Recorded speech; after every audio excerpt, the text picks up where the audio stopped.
Well, how's it going, everybody? Chris Hare here, the world champion crypto cowboy. Going to do a little different video today, and it's going to be a beginner strategy on how to buy crypto during a market dip. So we'll kind of figure this all out. I'm going to go ahead and get started on it. It's a pretty simple strategy that I use. We'll go ahead and start off. So if you watch my videos, we always start off with the Crypto Fear and Greed Index, and this measures market sentiment. It tells us if people are scared or if they're greedy, what exactly is going on.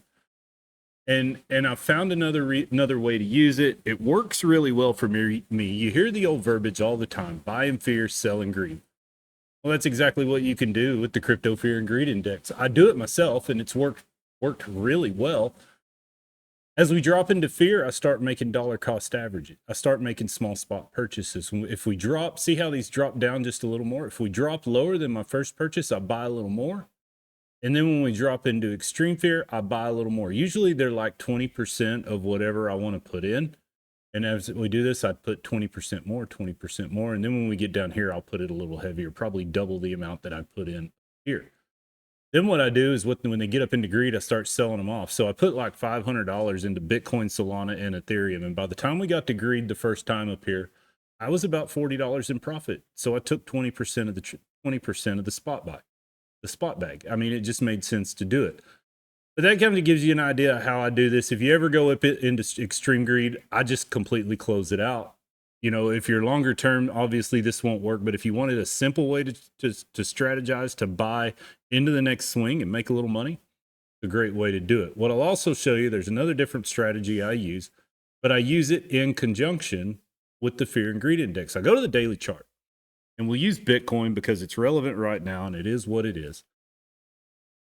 But you can see what I do is when we have these big runs, I pull a Fibonacci retracement from the swing low to the swing high, and it gives you these fibs over here.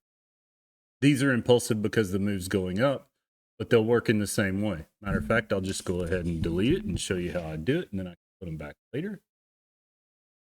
So if we were following this move, this dump that Bitcoin had done back from September all the way into December, you pulled a fib from the swing low to the swing high. It gives you a set of percentages or a ratio on what this move is. So what I would have done is every time this thing found a bottom on one of these fib retracements, I would have made a spot purchase. I'd have made one at 382. I'd have made one at the half. I'd have made one at the 618, and I'd have made one at the 786. And as it goes down, I would keep buying because you do still have an extension down here, but it's way down there. So these might be small for me. They might be, you know, if you wanted to put in $10,000, might be $1,000, might be 500 up here while we've still kind of new.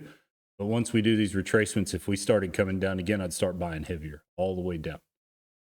And it's a pretty simple strategy that's worked for me. And then when you get back into it and when the swing starts moving the other way, all you got to do, pull your swing retracement from your swing high to your swing low, or weak high to strong low if you follow smart money concepts. And I would sit on this and I'd start taking profit as we go up. The 382, the half, the 618, 786, all the way up to these extensions, I would start taking profit, and I would take it a little heavier at each one. And then if you start losing these moving averages, you know we're probably going further down. So you have to make a decision whether you want a dollar cost average on down or just completely close it out. It works for me. It's a pretty simple strategy. I hope that gives you kind of a little better understanding of what I do, at least with my spot purchasing. Leverage trading is a little different, and I don't really like the dollar cost average into leverage trades. So that's where we're at. But I hope you found this informative. If you have any questions, I'm in the school. You're always welcome to ask, and I'll be happy to answer any questions you have. But I'm going to wrap it up. Chris Hare, the world champion crypto cowboy.